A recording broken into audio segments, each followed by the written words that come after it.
Well, let's go ahead and get started. Great, Vic. Thanks for coming to join me on the podcast. Yeah, thanks for having me, Chris. It took us a little while to get our calendars together. Yeah, no, apologize, man. You're a busy We're all guy. running around. You are too, man. Well, you know, owning a business, having a family, having hobbies, it's a lot. I know, because I think the last time I saw you was Masonboro, right? Probably. We're like leaving Yeah. and going surfing. Yeah, it's not a bad place to run into each other. That was like really windy that day. I think it was a lot of wind. There was a lot going on, but it was fun I waves. was leaving and you were coming in. That was a really good day. Yeah, we had some good waves that day, That man. was awesome. I mean, we had a good run for several months. We had really good waves. So. I know. It's hard to time with all the responsibilities and the right tide and the right wind and like the right direction and be out there, but sometimes you just get lucky. Yeah, you just got to get out there. I mean, that's and viewing the place here, you know, like better than anybody how great it is to have, you know, mental health. Yeah. You know, to have a gym where people can work out. I mean, this is great. You know. Thanks, man. I mean, just you're gonna have more people are more productive. They're happier.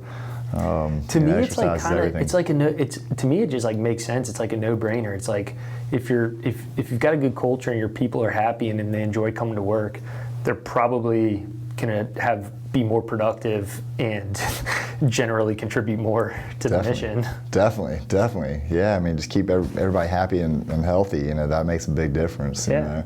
You know, long term, everybody wins that way. You know. Definitely. So.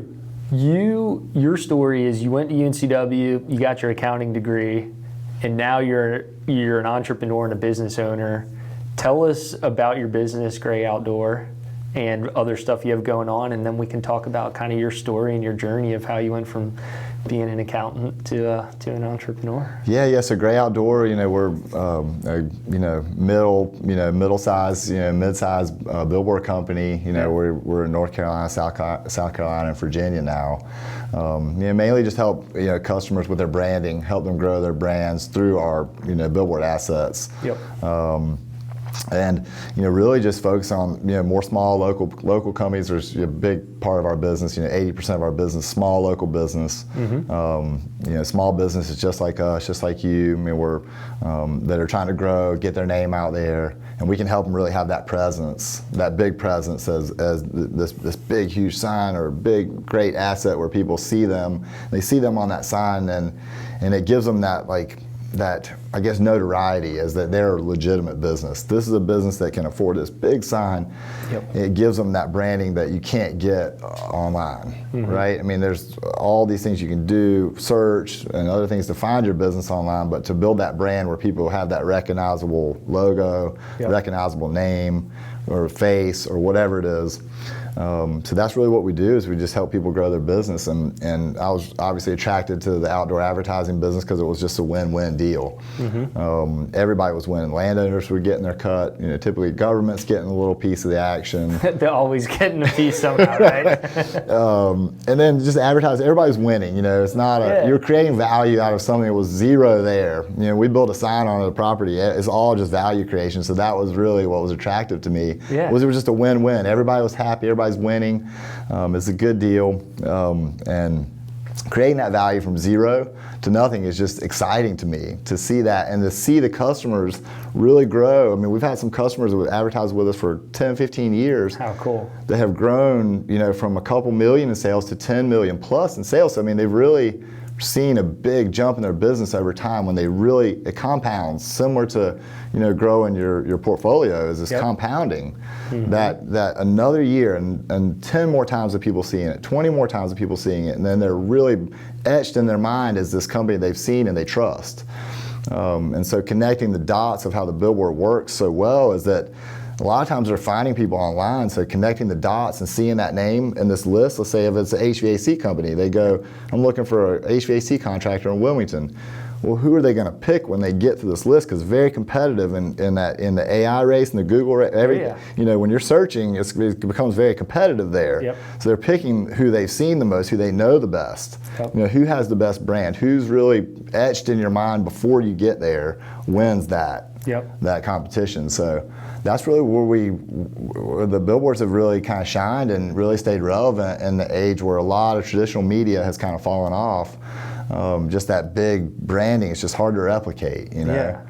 Yeah, I was going to ask, in today's world where you've got so much digital advertising and really like low barrier to entry advertising, right? What's your sales pitch? I mean, I guess you kind of gave it to us a little bit, but what's the sales pitch to, hey, no, billboards are legit, you know, right. like, and more so than ever, maybe. Right. To kind of separate that from just a traditional, hey, I can buy, and you can buy incrementally on our digital billboard products now. You can buy incrementally, just like you buy Facebook ads. Right. So you can buy a very small amount as well, which is another like advancement in our industry that, you know, wasn't around 20 years ago or so. Yeah, because you have, just for everybody listening, you've got, you know, I call it like a typical billboard where it's just one ad up there, right, and it's on a poster or something. Right. But then you've also got the digital billboards where there could be 6 or 8 different, like, a rolling advertising. Exactly. Reel. Yeah. Yeah, and so really, I mean, like I said, the pitch is just, hey, build this brand. So you want people to be seeing you, knowing this brand, knowing your name, and making it recognizable. Yep. So when they do get to the point where they're making a decision or they're looking for this product, you're there. You know, you've been there. You've already been in their mind for so long that the decision-making process when they need it yep. is easier for them at that moment. Yeah. Right. So, but yeah. So other, you know, low barrier, you know, low entry, you know, barriers to entry type of marketing. Is good as well. Like we always are like, hey, you need to you got to advertise. You got to be online. You know, mm-hmm. And sometimes if they don't really have any online presence, the billboard might not really help them.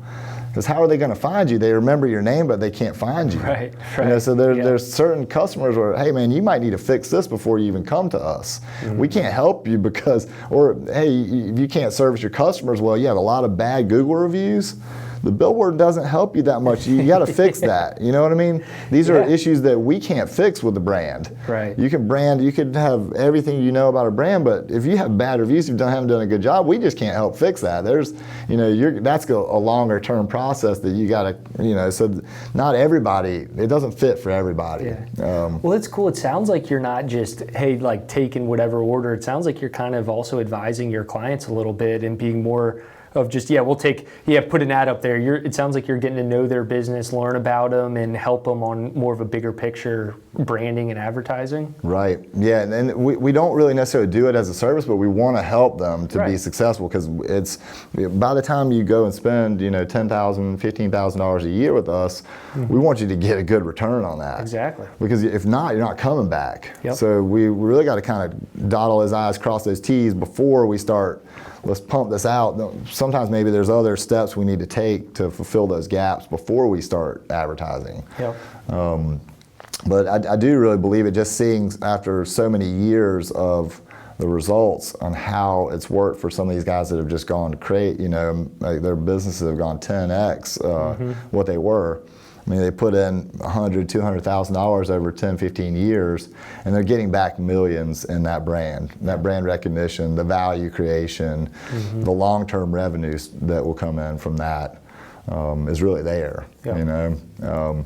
But I always, to me, the deals, I love the deal. You know, the billboard deal is just a great deal. Everybody, like I said, it's just a win-win. And when it trickles all the way up to the point of the person who's paying for it, and they really see the benefit, there's nothing better than that. That's super cool. I mean, that makes it all worth it. You know, So how'd you get in? So let's go back. So you went to UNCW, got your accounting degree. Tell us, like, let's start there into how you got into this. Yeah, because I mean, gosh, when I was pretty young, you know, like getting out of college. I mean, I finished the master's program was 2005, so I was, I was like 22 years old, I think, at that time. You know, still pretty young, and you know, I think I'd read a few books on entrepreneurship. I really wanted to be an entrepreneur. I knew that was kind of really a track that I wanted to go down at some point. Yep. Even when I was a kid, you know, my mom held on to these like little flyers it was like a flyer, like $10, you need your yard mowed. You know, I was like working on my copywriting, and I'm like, you know, 12 years old, like $10 for your yard, $10 per yard. And I'm like, I had like a whole stack of these flyers. And so I always had that kind of bug that I wanted to do something.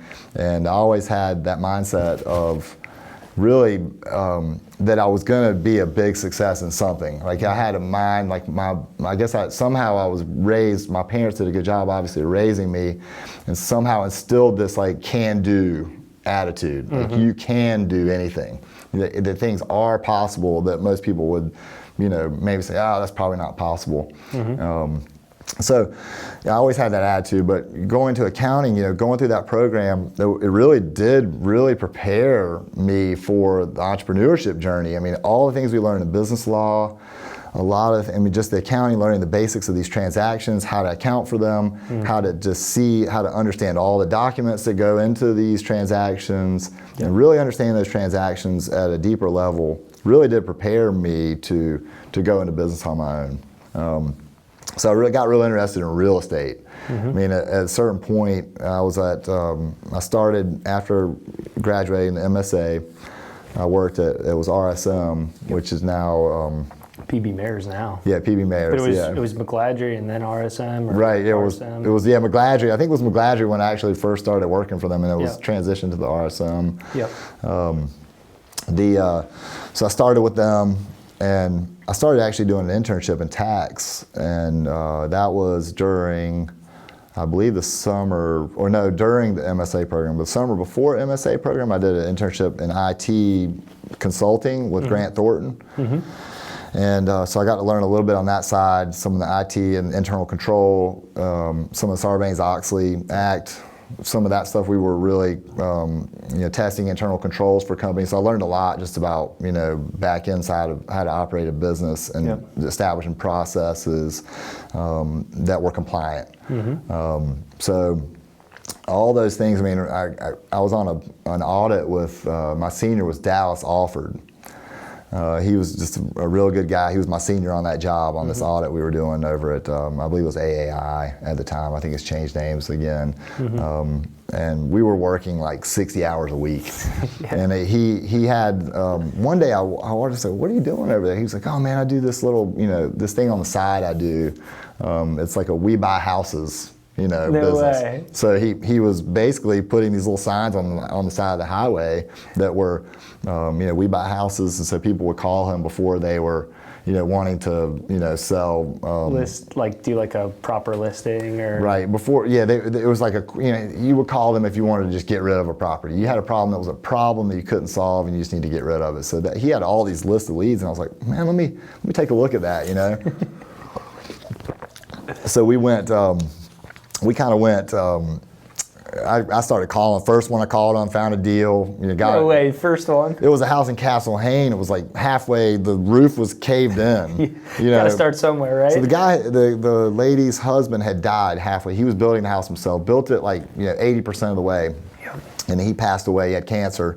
So it was a sad story about the things that she had gone through, and but there was a problem there. She had gone to realtors, nobody wanted to mess with this house, and I was like, well, maybe I can buy it. I had learned a little bit about real estate. I just really liked the real estate business. I was like, there's something about this business that I just love, that you could be ahead of the curve. Like it was such an imperfect market. That's what I liked about it, because it was imperfect. It was only really, real estate is always what somebody's willing to pay for something, right? So the imperfectness of this market has always attracted me. So I wanted to learn as much as I could about that, about the business and how to buy and sell. And so I think that deal, we went under contract, and a contractor, it went back and forth. It was a long story, but I think we bought the property. We were under contract for like $27,000 to buy this house. The contractor came in and bought it for $40,000. So we had like, oh man, we made $13,000 on this deal, like first deal. Pretty good ROI. We didn't even have to close on it, because you can do a double closing. We did a double closing. You did all of this on your first deal. Yeah, because I didn't even have. That's like pro level stuff. I really don't think I had the $27,000 at the time to do the deal, but we were like, we know enough. I went to the real estate investing group in Wilmington. We presented it, and then this contractor said, hey man, I want that house. I know how to fix it up, and we'll buy it. And So we took the $13,000, put it all back into marketing again, because that was how we were generating these leads of people that wanted to sell, that had a problem property that we could help them with. And then so that got me real excited about that, and I'm working 60 hours a week, and I was like, well, dang, man, I can make $13,000 on one deal. I mean, this is a no-brainer. I can do a couple of these a year and then replace my salary. So if I had more time to work on it. So then I really kind of dove into that, and that kind of started taking a little bit more of my time to operate as I was working at the job. And it was we got to a point where, hey, this, I need to leave this job. It's not, going to work anymore. I'm so stretched thin that it's pulling me away, and it's not fair to my employer. I just need to cut ties and go into this full time. So transition, I think I took a part-time job at CF, at Cape Fear, at the community college, teaching accounting. And so they let me teach accounting, I remember actually ran into one of my old students. He's like, man, you were really young to be teaching that accounting class. I was like, well, yeah, I know, I really was. I'm surprised they let me do it, but. I think I remember that time period. I think you were living on Stone Street maybe at that point in time. I'm pretty sure I was in UNCW, and I met you, and we were like, talking. I was like, yeah, I'm an accounting student. You're like, yeah, I teach accounting. I was like, what? You're like, what? That's awesome. Yeah, so that was, it was a really good learning experience, And I think I still had a little bit of, when I started doing that, the real estate business, a couple of years went by. That was like 06, 07. Interesting time to be in the real estate biz, huh? Yeah, so we had acquired a bunch of properties, and it was around 2007. I met my neighbor. It was my business partner at the time. We started a billboard company. His dad was in the business. And we started, and the first time I met him, he was like skateboarding around. I'm like, what is this guy doing? I'm like, what do you do? He's like, I do billboards. I was like, oh, sweet. I was like, I've always seen billboards. I'm interested in that. I think I can do that. I think I can do that.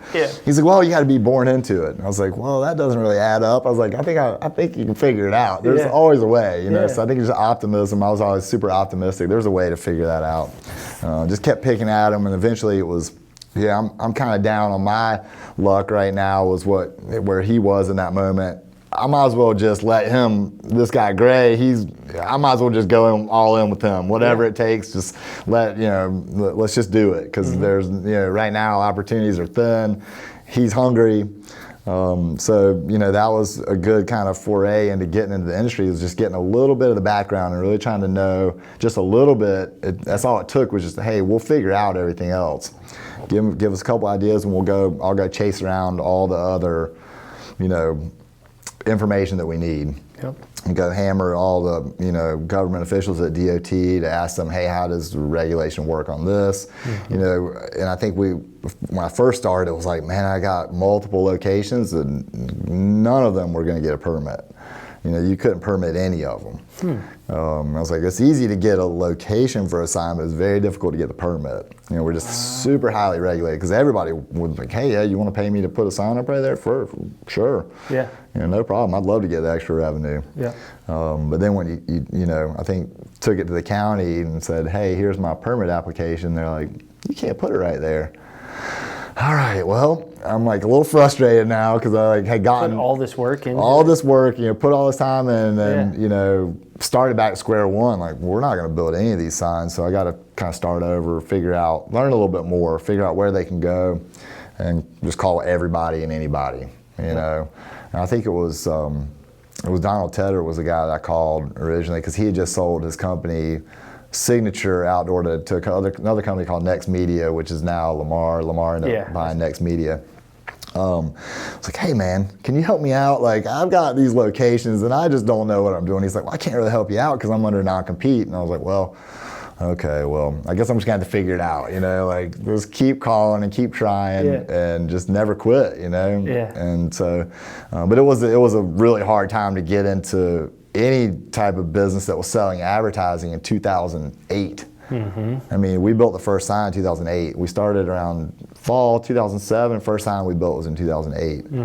I mean, that was when just the bottom fell out of the market. So it was a difficult time to go into business, and especially selling advertising.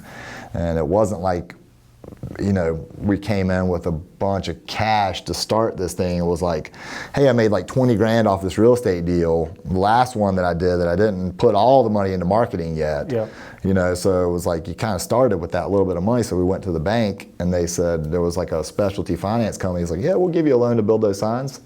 No problem.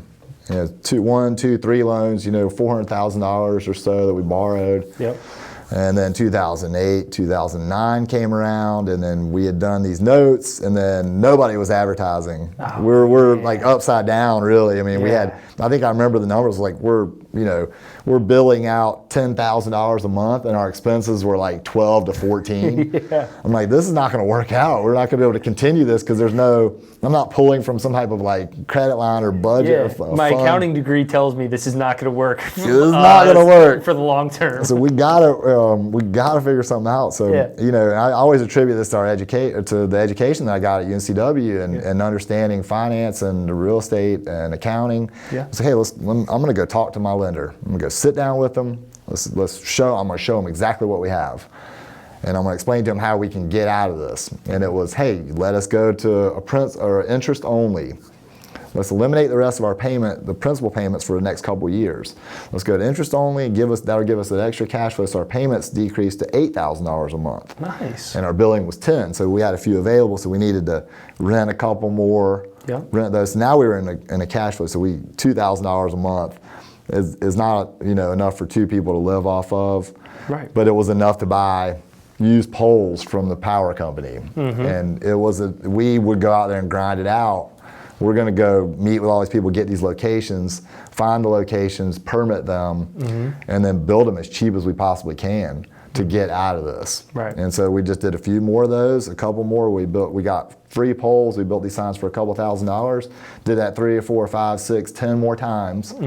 And then the cash flow from each one of those started added up. And then now, hey, our billings were $20,000 and our expenses were 12 to 14. So we were slowly just grinding out of the hole. That we kind of started with was overspending on our construction at the beginning, and then having to recorrect and calibrate back. So that I think. But I always, like I said, attribute it to my education and learning about real estate too, and understanding that understanding how lenders work. Because a lot of times when people get in a hole like that, they hide. I was about to say that. I mean, and just the gumption and just like the most obvious but thing to do is just go talk to somebody. But you don't think that you can do that. Like, I mean, I wouldn't. Like, you're just like, oh, just go talk to the guy and see if we could work this out. And, but be organized enough too. And professional and presentable for them to take you seriously. Because I think really looking at that, they were, the asset's only worth what the asset's worth. And to a lenders don't want the assets, they just want the interest. They want to have the interest, they want to know the revenue's coming in, they're in a safe position. And so it was just a great learning experience to have at that age, and just getting started. Now, it was very difficult to come out of that, but it just took that time and the grit and just the willingness to just live off of nothing, and live very meagerly and very simply for a long time. And I still do that. And my wife's like, you need to go get yourself some new clothes. I'm like, what do you mean? I have plenty of clothes. I got plenty of clothes. So I live very simply, and it doesn't take a lot. And I think I think sometimes everybody needs to hear that. Because you can have everything in the world and be miserable, and the people who have very little many times are much happier, because it's not the things in life that are going to make you happy. It's the attitude that you have going into the day. It's the people that you have around you. It's the family that you take care of, and it's just a community that it's a support of community around you. That's really what makes us happy. It's not the things that we have, or more money that we can make. At the end of the day, it's really about the impact we can make in the world. Not how much money we can make, but what we can do to make a difference. I think that's really what it boils down to. Man, it's such an interesting time, like you said. It's so easy to compare yourself to other people, like with social media and all this stuff, and it's like, oh, they're perfect and they have this lifestyle, but most of that's like fake, you know, it's not real. And you get caught up with trying to compare yourself, at least, you know, like, I mean, me specifically, and like, you know, my family and like my wife, like we talk about it. It's like this isn't real. Like this is not real. Like we just focus on ourselves, and you know. Yeah, that's really what we have to do, is really focus on where we can make the most impact in the world. Yeah. And I think at the end of the day, that would be what I want my legacy to be, is that to make a difference in the world at large. And I do believe that, and the billboards can make a difference as well. Yeah. Like to Tell me about that. Like, how does that align with your vision? Like, your vision is to make the world a better place, right? Yeah. So like, how practically, tactically do you accomplish that through the billboard business? Yeah, it's hard because I mean, you know, there's just having this, it's just a voice. Like, this billboard is a voice as well. Like, it could be a voice of reason. It might change somebody's day. Hey, maybe we run an ad that says pray. Like, we just did a donation for this nonprofit that does a pray ad. And I mean, that might make a difference in the world. Hey, maybe it's a community Even for ad. one person, you know, that sees it. And if we can make a difference in one person's life, then we made a difference. Yeah. And that makes, and sometimes people underestimate making a difference for one person. Like, how much impact that does. It's again a compounding effect of that. Yeah. That person, you made an impact on that one person. You know, I think we were in Oak Island, and we had to make a presentation about a sign that we were building, or we were trying to get the town to approve it. Yeah. And one of the things came up about, hey, what can we put on there? And one of the things was, hey, rip current awareness. How many people died last year from rip current awareness? You know, if this sign right here, this billboard makes a difference by saving one person's life, that reminds them that there's rip currents out there, and they don't go swim right out there, and it saves their life, then that sign was worth it. Yep. You know, that sign, and then everybody that conversation came up, and everybody in there sitting there thinking, yeah, man, actually, he's right. The sign might be actually pretty great. You know? And then you have the safety thing. Obviously, they always talk about, hey, well, gosh, that might not be safe. They're like not paying attention to the road. I'm like, well, if they're looking at our billboard, there's a good chance they're not looking down at their phone. Exactly. And that actually came on the fly in another city council meeting. I think I was in Thomasville, North Carolina, doing a presentation, and they asked me, and they started going back and forth about the safety thing. And, you know, well, there's a lot of studies. I'll be able to send you guys some of this, you know, studies that OAAA has done, which is our industry. Our national industry association, and they've done a lot of studies on safety and things like that. So, hey, I can send you that, but I can tell you just from common sense that if they're looking at the billboard, they're not looking down. Yeah. I was like, I've got to hold on to that one. We've got to remember that one. Every time I ever go in front of any city council and they start worrying about safety, this is going to be the conversation we have. That's really good. So I was kind of went in a rabbit hole there, but yeah, to be able to make an impact, I mean, I do believe that voice can be a voice of common sense and reason, and can make a difference in somebody's day. It can make a difference in lives of companies. I mean, we can make a difference in so many ways, and we can help people. We can help communities when we do, you know, our PSAs, nonprofits. That's a huge thing that we can do for all nonprofits. And I was driving in, saw the Good Shepherd ad. I was like, that's amazing. Yep. This day and age, we can make a difference there. We can get the word out. Hey, the government shut down. Well, all the people are going to have to step in, right? You know, all the people step in. So how do we help? We can make an impact there. Remind people, hey, don't forget about the people that are less, you know, advantaged as we are. Hey, don't forget about them that might be cold sleeping on the street. Yep. And so being able to have create that awareness and be able to promote that awareness is really great. That's one of the things that keeps me in it. Yeah. And like you said, most of your advertisers are small businesses, right? Which are like real people in real communities. And when we empower small business, they're able to hire more people. They're able to provide benefits for their employees. They're able to provide more sustainable lifestyle, and that's a positive cycle. Oh yeah, definitely. Yeah, for the small business is great. I mean, and it's really always a good argument for us too, is to say, hey, we really do promote we very little national type of business. I mean, that's actually been increasing as we've gotten a little bit more regional, a little bit bigger. We've been able to take on a little bit more of the national business. Right. Originally, when we started, it was 100% local. I mean, 100% local. All small local businesses, small to mid-size, some a little bit bigger, but it was just all local business. And to be able to have that economic impact, I want to know the number. So we sat in our North Carolina outdoor advertising meeting, and I always I always have a lot to say, you know, like almost like man, you know, the guy's like, man, you have a lot of ideas. You know, I'm like, yeah, I have a lot of ideas. I like to implement them, but I want to throw a lot of ideas out there because we have an opportunity here to you know, be able to make a difference. Yeah. So, you know, I keep saying, hey, what's the economic impact overall for this industry? Because you have all the money we pay to landowners, how much money is going that you know, all the property taxes that we pay, all the difference and the growth of the business growth is a big number at the end. So, you know, it's a really big economic impact that I think sometimes may get overlooked about our industry. Yeah. You know, because we're always fighting that battle of this is like bad, right? It's almost like a little bit of like, this is not what we want in our city. Like we're kind of in line with like, you know, adult entertainment or something, right? Yeah. I don't want to be aligned with adult entertainment, right, you exactly. know what I mean? Yeah. But we're almost categorized similarly in ordinances is what I mean. Like as far as what does the planning department think about that? They're kind of almost taught to be like, oh, billboards, we don't want that. You know, and I don't know it's like an eyesore or like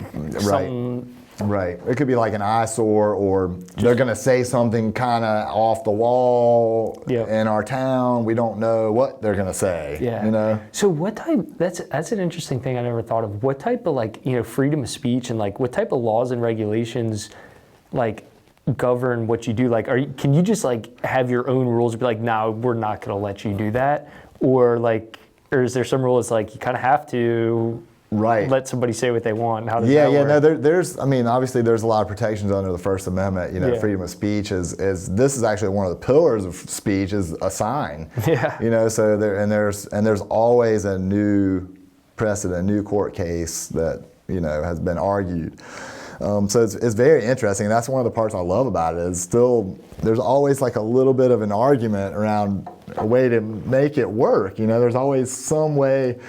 So, but yeah, we do. I mean, obviously we have some of our own internal policies about what type of advertising we want to take. So you're free to set your own like internal policy, right? To say, like this type of, for example, like adult entertainment or something. Like we're not getting into that, right? And we've got, and that's been one. Hey, we're kind of like, you know, and then we're just not really going to take those on. I mean, a lot of our audience is, and I was actually sending them that today because there was some discussion about like a new hemp bill that was maybe potentially going to be banning those products. How many customers do you have? And I was like, well, it's not really one we're taking on. You know, it's not really a customer we're going after because a lot of our viewers are kids. I mean, we have the kids see these signs, so it's, you know, we have a responsibility, and I think as an industry as a whole to you know, to really stick with businesses, good, legitimate, wholesome family businesses. They're not going to be things that are, you know, are going to bring a black eye on the industry as a whole. Yeah. You know, where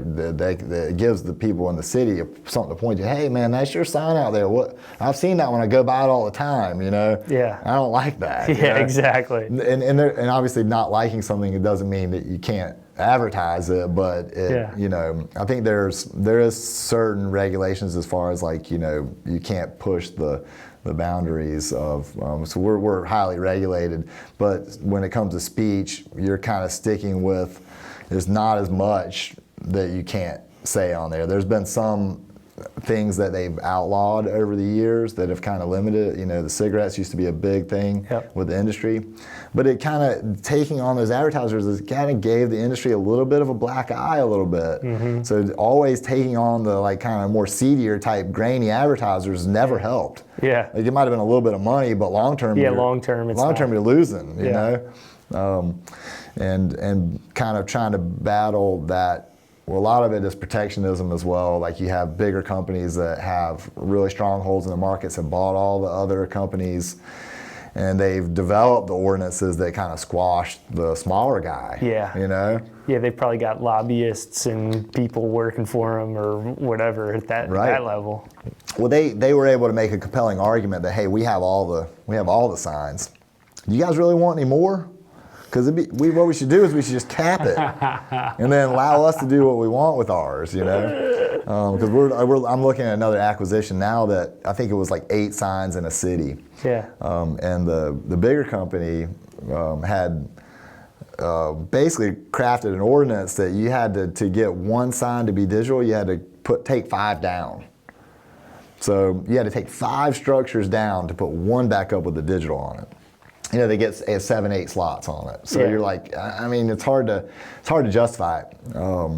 But the acquisition was like 8 signs in this municipality that I'm like, well, you're kind of squashed because you're not going to take down 5 to do 1. Yeah. You know, the bigger companies got 100, and they're like, well, we're willing to just get rid of these. They've got some on areas where they don't even care about them. Yeah. And so they're willing to just get rid of them. So, you know, but I think I love a problem because it's just an opportunity, you know. I think it's just really an opportunity. So I see that. I was going to ask you, so the way you've built your business, like you started with 1, and now how many properties or signs do you have under management? Yes. If you're willing to share that. No, for sure, yeah. I think we have about 760 Holy faces crap. or something like that. It's about 375 structures, you know. That's wild. And the sky's kind of the limit, you know. Really, how big do you want to try to keep growing it? You know, you can keep working at it and keep trying to grow it. And have you done that all just one by one? I mean, you mentioned, you know, working on another acquisition, but have you done it just by calling up landowners, you know, doing it one by one, or have you gotten to a point where you're actually like going up and buying portfolios or like other consolidated groups? Or For sure, yeah. And I mean, now we're at a really good position where we can be a little bit more aggressive on our acquisitions, because the acquisition cost typically is significantly higher than construction costs. Yeah. So you're going to spend a significant amount more getting, you know, but yeah, pretty much just one by one. I mean, we've had a few acquisitions where they're like 5 or 10 signs. Most of them were one at a time. You know, just one, we build one, we acquire one, we build one, and just slowly. So, you know, it's taken, you know, in 2014, it was around 2016 when my partner and I at the time split up Waterway Outdoor. That was the original company. Okay. And then that's when Gray Outdoor really took off, because I was able to get the old assets out of the old company and start fresh. I owned 100% of it. Yep. Was able to really grow it and just I was all in on Waterway, and by the time we were able to split that up, I was just all in again and again. And again, even now, we go all in every year at the end of the year. Yeah. You know, we're trying to spend as much as we can at the end of the year to try to avoid the tax man, you know. Yeah. You know, we kind of see it, maybe we can invest this money more efficiently, you know. Yeah. So, you know, instead of paying a couple $100,000 in taxes, you just, you know, go spend $700,000 before the end of the year, right? Yeah, exactly. So, and more assets that hopefully will cash flow a little bit too, you know. Yeah. So to really build that. So with 350-ish structures, what is your organization? What does your team look like? How do you manage all this? Yeah, so a lot of it's sales. Obviously, we have there's like, you know, 5, 6 salespeople. So we're really selling a lot of advertising. You know, that's really a big part. A couple admin. We have several other contractors outside of our you know, kind of core team. So on like the construction and development side, right? Or? Right, construction, maintenance. We have keep up with a lot of properties, keeping them clear, you know, vegetation. Yep. Lights, changing signs, like, well, you know, our static billboards. Somebody's got to climb up there and change them. Yeah. And so I mean, the majority of our team is sales, and then a couple admin. You know, we've got 2 admin, and then we're trying to hire again for another marketing and a couple other sales positions. We're trying to find a couple other people to do, you know, our AEs and to do sales. So are you leading the charge on acquisition and like new projects, or do you have other people on the team that are helping you find new opportunities? Yeah, so I kind of head up more. I do everything. So I'm really more the general manager. But then I've got Amber, who's really she's been my actual like manager. Under me, that has kind of managed our sales team, and then I really manage. So I've got 2 other real estate guys that will go scout properties, help me deal with existing landowners, kind of solve some of those operational type issues for leasing and permitting and doing the government affairs. I've got a couple guys that'll help me, and I'm doing a lot of that as well. And that's the part I love the most. I think out of the business is that real estate side. Yeah. Getting deals. Yeah. The thrill of the deal. And I just love like looking at more and like trying to solve those problems, like this acquisition that this family that owns these billboards, they've gotten their hands tied behind their back by these new ordinances that have passed, and they're just kind of like, well, we're just going to keep on holding on to these signs, and they kind of like have like lost one. They lost another one. And it was like, man, like, at what point they're just going to go out of business, or they just have to sell to the bigger company. They can't even stick it out. They have to sell to the bigger company, and that kind of bothers me that they're tied so bad. Like I'm like, I want to solve that problem. And just get in there. But then really solving those problems, I think, is what I realize I love, and that takes it back to accounting. Accounting was like solving these problems. Absolutely. But there was always really a good answer. I always liked having an answer, but then it also was okay not having an answer, like having to figure it out or to work backwards to get to the. You know what I mean? So you always had an answer, but there's different ways to get there sometimes, right? Yeah.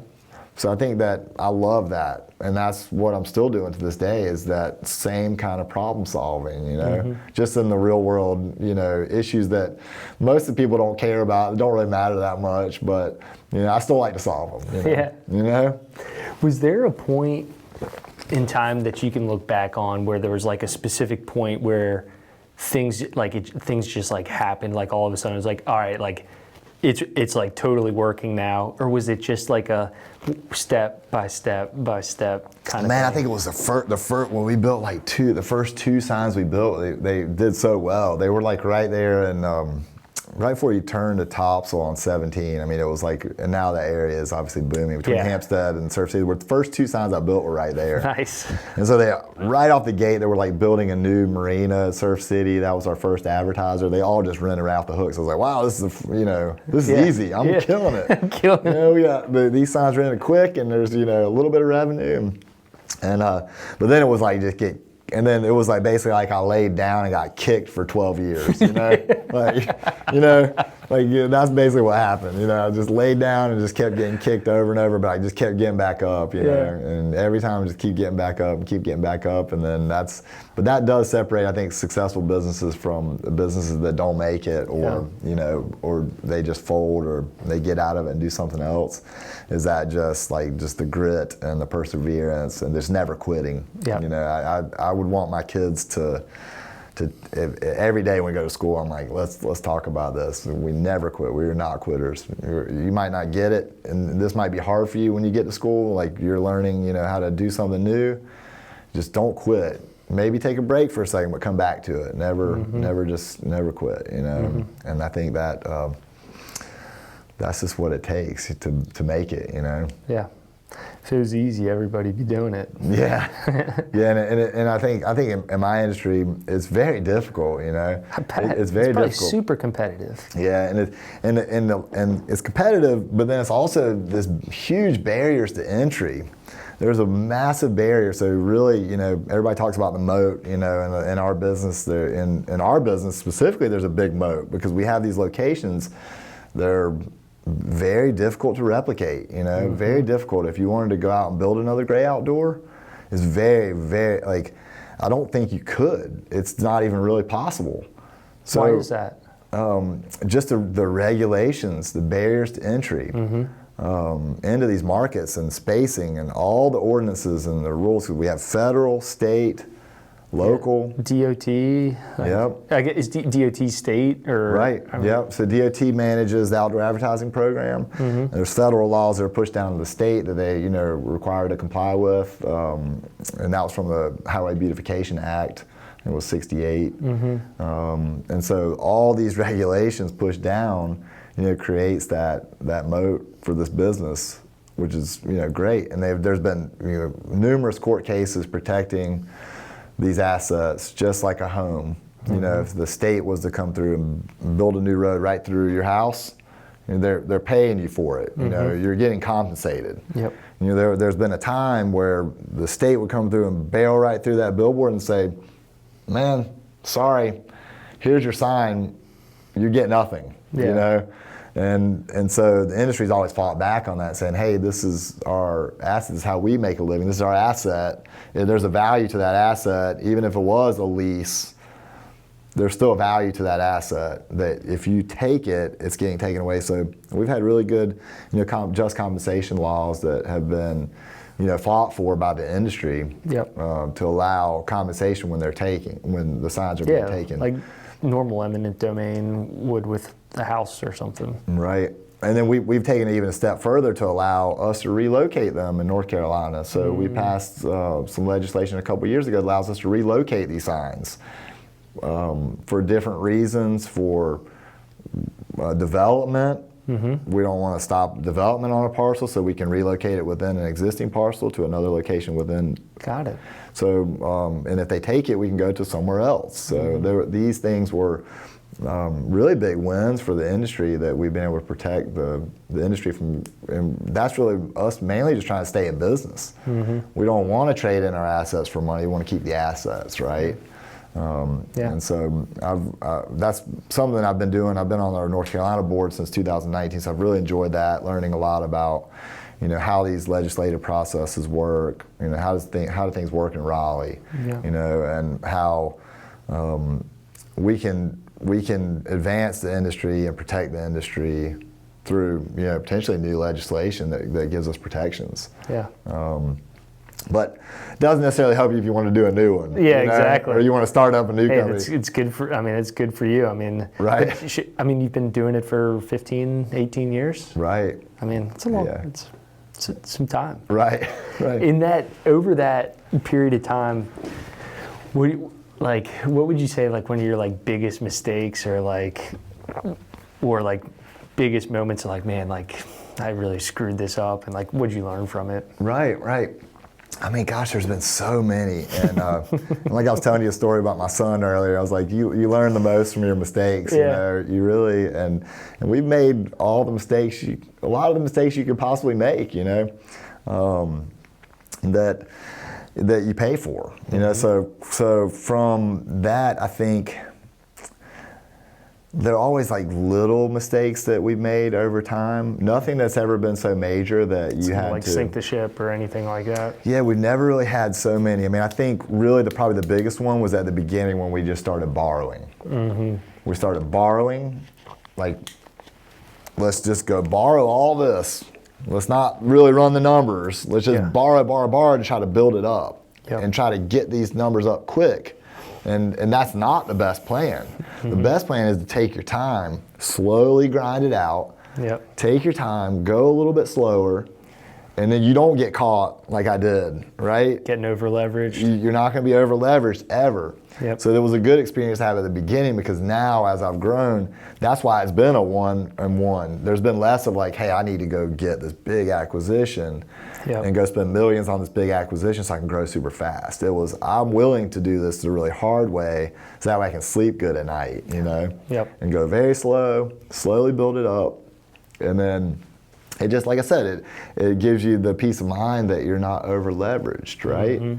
And so I'd say that was really the biggest mistake. There's always been little mistakes in construction, things like that, where we made mistakes, but we've learned, and you make that mistake one time and then you don't do it again. Or, we had to learn how to drill a hole 20 feet in the ground. So you had a few that, hey, we drilled it and they were caved. Oh man, well, that's going to cost us 10 grand, So now we got to learn how to do it better. So all the things that, we made all those little mistakes that we've just had to eat and fix, And I think at one point I built a sign and we didn't survey the sideline. We had the front survey, but he didn't never mark. I was like, we didn't have him survey the sideline. The thing was hanging over halfway over the neighboring property. He called us up. He's like, hey man, that sign's hanging over the property line. And I'm like, oh no, this is not good.